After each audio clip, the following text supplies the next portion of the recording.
श्री परमात्मने नमः। अथ अष्टदशोऽध्यायः। श्लोक क्रमांक 1।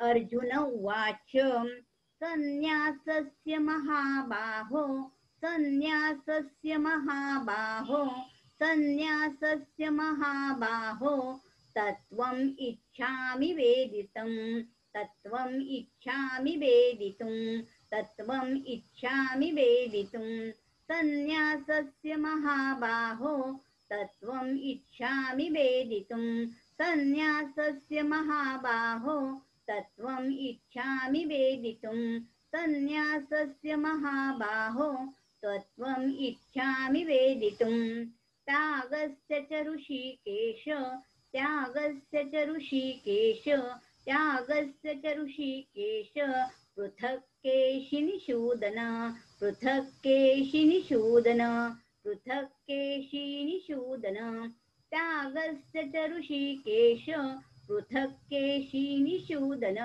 त्यागस्य च ऋषिकेश पृथक् केशिनिषूदन त्यागस्य च ऋषिकेश पृथक् केशिनिषूदन संन्यासस्य महाबाहो तत्त्वम् इच्छामि वेदितुम् त्यागस्य च ऋषिकेश पृथक् केशिनिषूदन संन्यासस्य महाबाहो तत्त्वम् इच्छामि वेदितुम् त्यागस्य च ऋषिकेश पृथक् केशिनिषूदन संन्यासस्य महाबाहो तत्त्वम् इच्छामि वेदितुम् त्यागस्य च ऋषिकेश पृथक् केशिनिषूदन।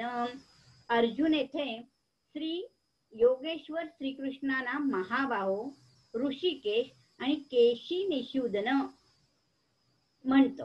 कारण केशिनिषूदन म्हणजे भगवान वासुदेवाने घोड्याचे रूप धारण करून त्रास देणाऱ्या केशी नावाच्या असुराचा वध केला होता, म्हणून केशिनिषूदन आदी नावाने संबोधित करतो. याचं कारण स्पष्ट आहे. श्रीकृष्णाला आपला सखा सारथी मानणाऱ्या अर्जुनाला आपल्या या मित्राचा परमभाव ठाऊक झाला होता. त्याच्या योगेश्वर स्वरूपाची जाणीव झाली होती.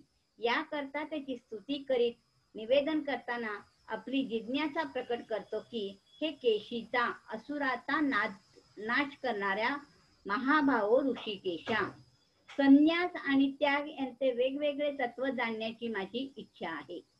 साधारण दृष्टीने अर्जुनाचा हा प्रश्न सामान्य प्रश्नासारखा भासतो. कारण योगेश्वर कृष्ण संन्यास आणि त्याग यांचे तत्व यापूर्वी स्पष्ट करीत आलेले आहेत.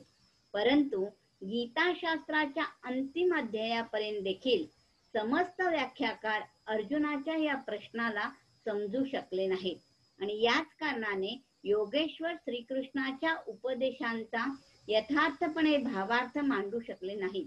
खरं तर योगेश्वर श्रीकृष्ण अर्जुनास अगोदरच सांगत आहेत की हे पांडवा, ज्याला संन्यास म्हणतात त्यालाच योग असे जाण. कारण संकल्पांच्या त्यागाशिवाय कोणीही योगी बनू शकत नाही. आणि योगाला देखील स्पष्ट करीत आले आहेत की जिथे दुःखाचा संयोगाचा वियोग होतो त्याच योग असे नावाने जाणले पाहिजे.